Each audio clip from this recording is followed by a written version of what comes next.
Are you ready to unlock the power of Photoshop without breaking the bank?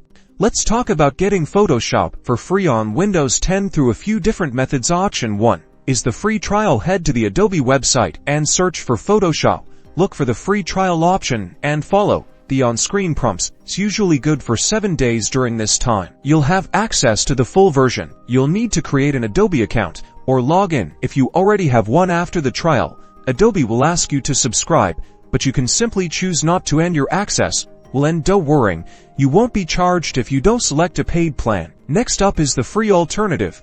Photoshop Express is a less powerful, but still useful online and mobile photo editor. It gets regularly updated. Go to the Adobe website and find Photoshop Express. It won't have the same depth as the full version, but it's a good option for quick edits and basic tasks. Now, what about other third-party photo editors?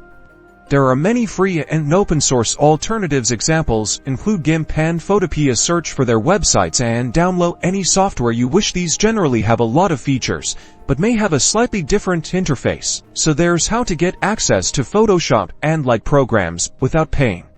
Remember, respect copyright and always use software from trusted sources. Thanks for watching.